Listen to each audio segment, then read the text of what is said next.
আজকের ভিডিওতে আমরা যান্ত্রিক শক্তির নিত্যতা সূত্র সম্বন্ধে আলোচনা করব।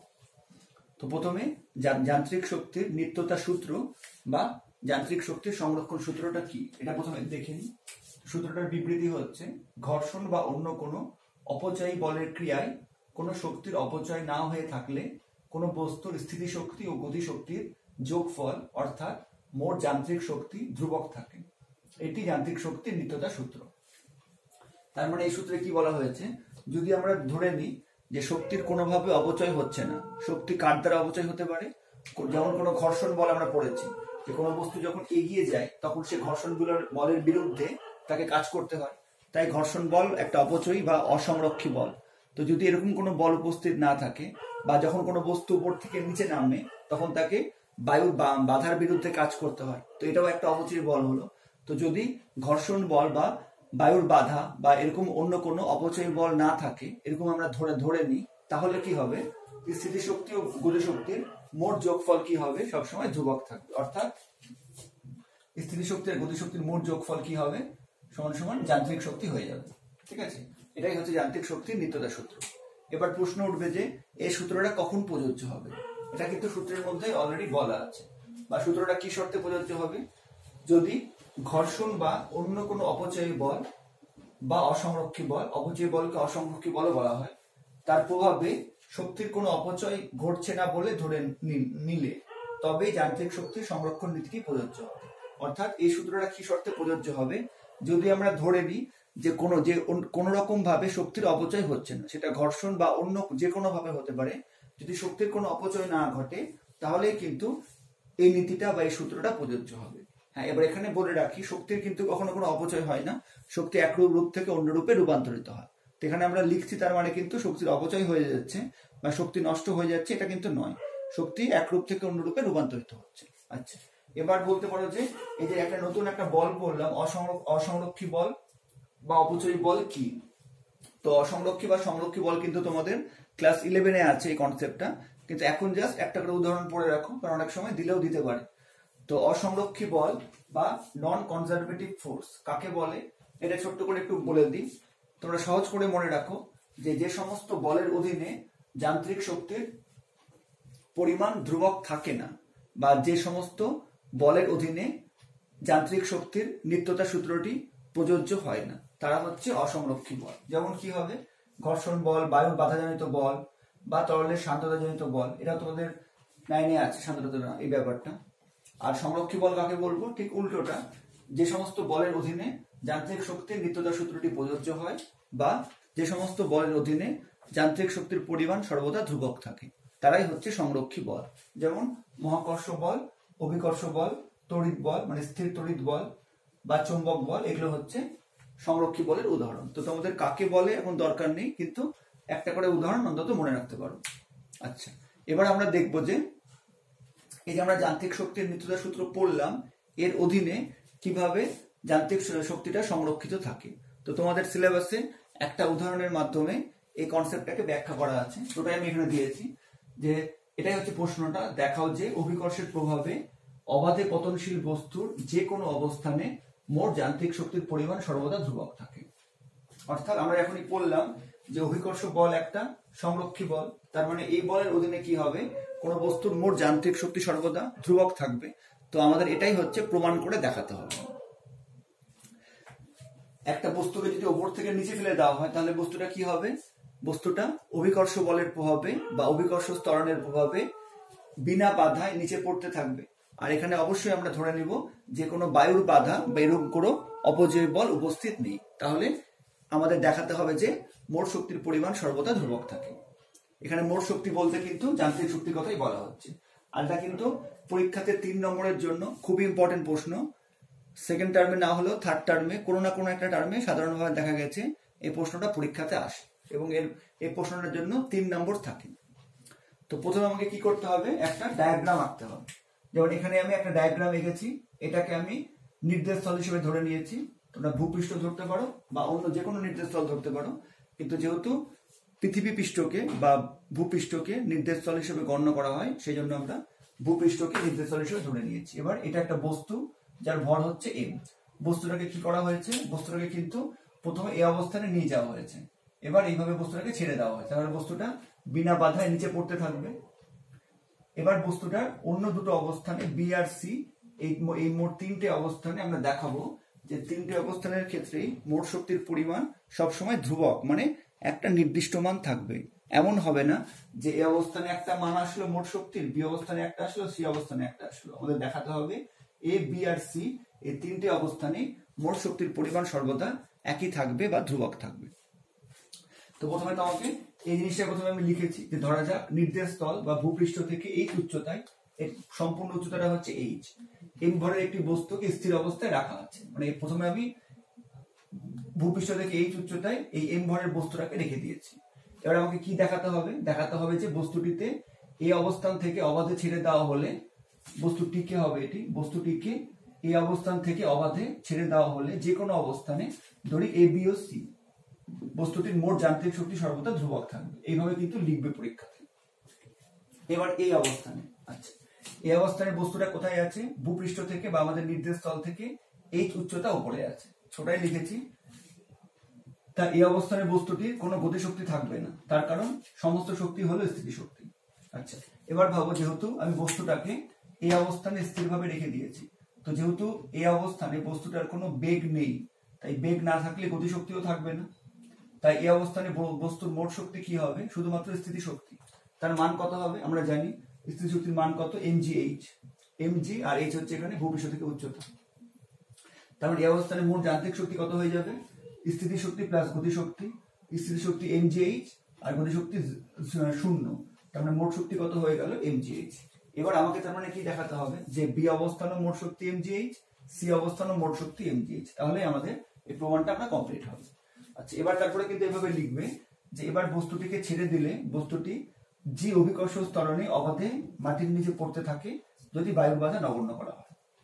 এইভাবে কিন্তু লিখবে, আর প্রত্যেকটা অবস্থানে কিন্তু এইভাবে হেডিং দিয়ে দিয়ে লিখবে। অনেক বই এরকম নাও থাকতে পারে, কিন্তু এরকম এটাই মেনটেন করবে। এবার বি অবস্থান, এবার যখন বস্তুটাকে ছেড়ে দেওয়া হলো এই অবস্থা থেকে, তখন বস্তুটা কি হবে? অভিকর্ষের প্রভাবে বি অবস্থানে আসলো। এবার বি অবস্থানে বস্তু কতটা দূরত্ব অতিক্রম করেছে ওটা আমরা ধরে নিয়েছি, যে ধরা যাক বস্তুটি এক্স দূরত্ব অতিক্রম করে বি বিন্দুতে এলে তার বেগ হয় ভিভি। যখন বস্তু এ থেকে বিতে আসবে তার কিন্তু একটা বেগ থাকবে, কারণ আমরা জানি অবাধে পতনশীল বস্তুর বেগ বাড়তে থাকে। তো এ থেকে যখন বিতে আসলো আমরা ধরে নিয়েছি বস্তুটার বেগ হচ্ছে ভিবি হলো। আচ্ছা এবার বি অবস্থানে বস্তুর স্থিতিশক্তি ও গতিশক্তি দুটোই থাকবে, তার কারণ বি অবস্থানে বস্তুটা ভূপৃষ্ঠ থেকে কিছুটা উপরে আছে, অর্থাৎ একটা হাইট উপরে আছে, তার জন্য তার স্থিতিশক্তি থাকবে। আর বি অবস্থানে বস্তু যেহেতু বেগও আছে, সেই জন্য তার গতিশক্তিও থাকবে। এটাও কিন্তু স্পষ্টভাবে লিখতে হবে যে বি অবস্থানে বস্তুর স্থিতিশক্তি ও গতিশক্তি উভয় থাকে, কারণ বি অবস্থানে বস্তুটি ভূপৃষ্ঠ থেকে কিছুটা উপরে আছে এবং বস্তুটিতে বেগ ভিবি উৎপন্ন হয়েছে। আচ্ছা এবার বস্তুটা ভূপৃষ্ঠ থেকে কতটা উপরে আছে? দেখো মোট উচ্চতা হচ্ছে এইচ, এবার বস্তুটা এক্স দূরত্ব নেমে গেছে, তো তার মানে ভূপৃষ্ঠ থেকে বস্তুটা কত উপরে আছে? কারণ আমরা এইটুকুটা মাপ ধরবো, তাই তো বি বিন্দুতে যখন ধরবো আমরা হচ্ছে এইটুকু ডিস্টেন্সে ধরবো। তো এইটুকু ডিস্টেন্স কত হবে? টোটালটা এইচ, এক্স দূরত্ব নেমে গেছে, তো এবার কত উচ্চতা হবে ভূপৃষ্ঠ থেকে? H minus x. আর উচ্চতা কিন্তু সবসময় ভূপৃষ্ঠ থেকে মাপ, ঠিক আছে? তাহলে মানে যখন বস্তুটা বি বিন্দুতে আসলো তখন আমি কি ধরে নিচ্ছি যে বি বিন্দুতে বস্তুটার বেগ কত হয়ে গেল? বেগ হয়ে গেল ভিবি, ঠিক আছে? এত পর্যন্ত আশা করি বুঝতে পেরেছো। এবার আমাকে কি বের করতে হবে? বি বিন্দুতে বা বি অবস্থানে আমাকে স্থিতিশক্তি আর গতিশক্তি বের করতে হবে। এবার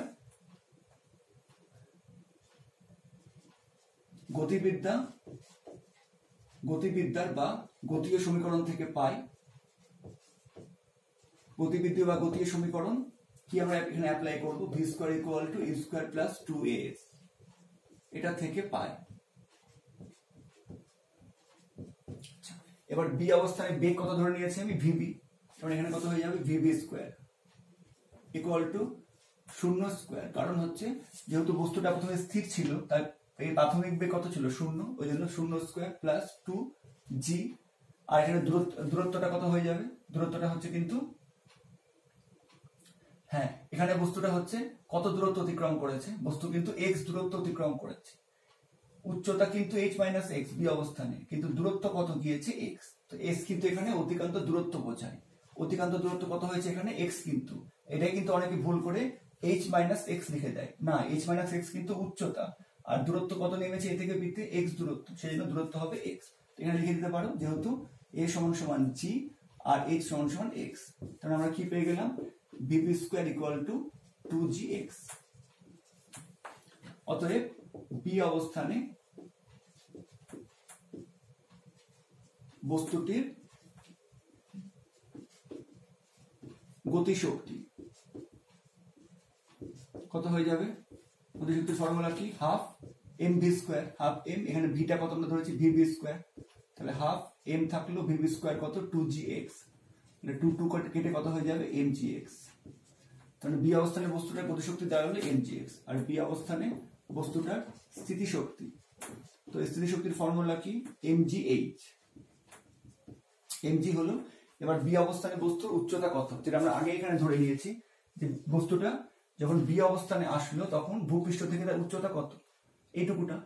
তো এইটুকুটা উচ্চতা কত? টোটালটা এইচ, এক্স দূরত্ব বা এক্স উচ্চতা নেমে গেছে, তাহলে এটা কত? এইচ মাইনাস এক্স, সেই জন্য এখানে কিন্তু হয়ে যাবে এইচ মাইনাস এক্স। এই দুটো জায়গায় কিন্তু গন্ডগোল হয়ে যায়।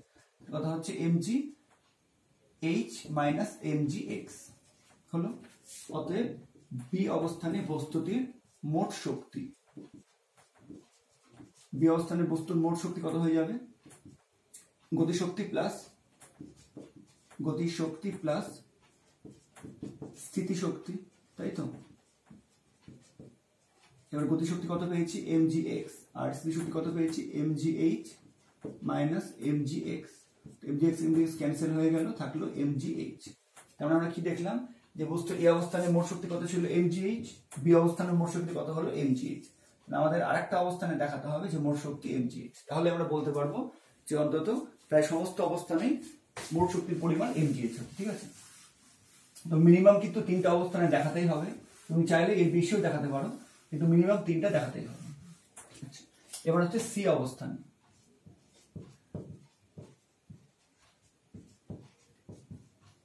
সি অবস্থানে বলতে একদম ভূমি স্পর্শ করার ঠিক আগের মুহূর্তে।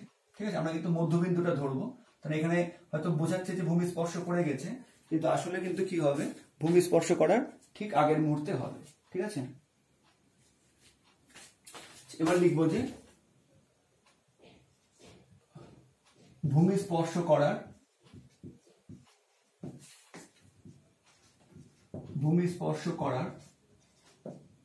ঠিক আগের মুহূর্তে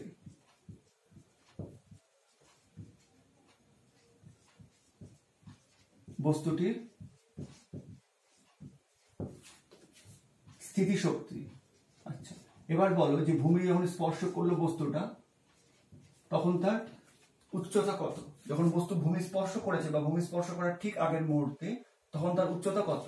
উচ্চতা 0, তাই তো? যখন সি অবস্থানে উচ্চতা কত? কোনো উচ্চতাই নেই, কারণ বস্তুটাকে আমি ভূমির পর জাস্ট ঠেকে রেখেছি বা ভূমির পর জাস্ট পড়ছে। ভূমি স্পর্শ করার ঠিক আগের মুহূর্তে হাইটটা কত হবে? 0।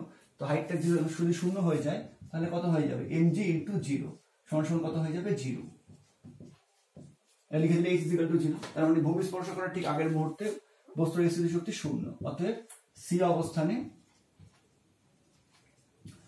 সি অবস্থানে বস্তুটির শুধুমাত্র কি থাকবে?